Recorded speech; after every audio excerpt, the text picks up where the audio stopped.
భారతదేశం ఒక నిశ్శబ్ద ఆపరేషన్ చేసేసింది. భవిష్యత్తులో దానికి సంబంధించి వివరాలు వెలుగులోకి రావచ్చు. సర్జికల్ స్ట్రైక్ 1, 2 సింధూర్ తర్వాత వాళ్ళు వెల్లడించాలనుకున్నప్పుడు వెల్లడించారు. మయన్మార్ మీద దాడులైనా సరే. ఈ అంశానికి సంబంధించి విశ్వా గారికి సంబంధించిన ఒక కథనం చూద్దాం. ఆపరేషన్ త్రిశూల్, ఆ చీకటి రాత్రి, అది చీకటి రాత్రి. అరేబియా సముద్ర పొలాలు నిశ్శబ్దంగా ఉన్నాయి, కానీ గాలిలో ఏదో ఒక అశాంతి అలుముకుంది.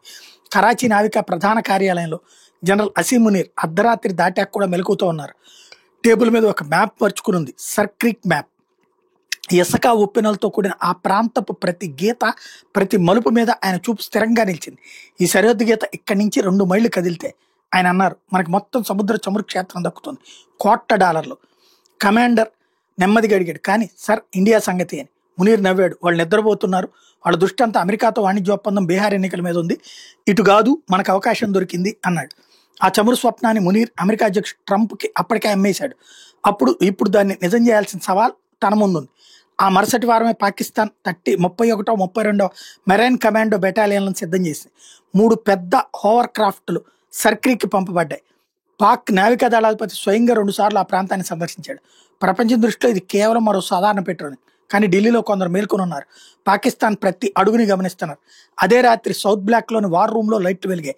రక్షణ మంత్రి, త్రివిధ దళాల అధిపతులు, ఎన్ఎస్ఏ ఓ టేబుల్ మీద కూర్చున్నారు. స్క్రీన్ మీద ఉపగ్రహ చిత్రాలను, సర్క్రీకి వద్ద ఇసుకలో కదలిక, చిన్న శిబిరాలు మరియు కొన్ని కొత్త దారులు. ఇది కేవలం ఒక విన్యాసం కాదు, వైమానిక దళపతి అన్నారు, ఇది సరిహద్దును మార్చే ప్రయత్నం అని. రక్షణ మంత్రి గొంతులో పదునుంది. అయితే భారతదేశం మేల్కొందని వాళ్ళకి చూపించండి అన్నారు. 3 రోజుల తర్వాత రాజస్థాన్ ఎడార్లో 21 స్ట్రైక్ కార్ప్స్ ట్యాంకుల ఇంజన్ల భారీ గర్జన వినిపించింది. ఇటువైపు భారత నౌకాదళం గుజరాత్ సమీపంలో 26 యుద్ధ నౌకలు మోహరించింది. జైసల్మేర్ నుండి కచ్ తీరం వరకు సముద్రంలో కొత్త లయ ప్రతిధ్వనించింది. వాయుసేన దీనికి సంకేత నామాలు ఇచ్చింది: మహాగజరాజ్, రోమియో 1, త్రిశక్తి.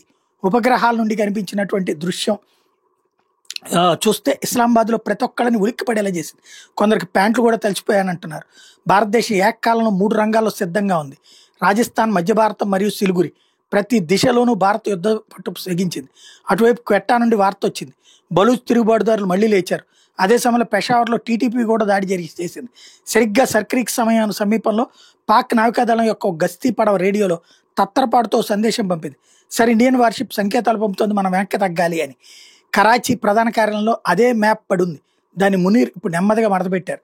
మెల్లిగా అన్నారు, మనం బహుశా చాలా పెద్ద పొరపాటు చేశాం. ఆ రాత్రి అరేబియా సముద్రం మళ్ళీ ప్రశాంతంగా ఉంది. ఆ అలలు నెమ్మదిగా భారత్ తీరాన్ని తాకాయి. ఇవి ఇలా చెప్తున్నట్టుగా త్రిశూలం లేచింది.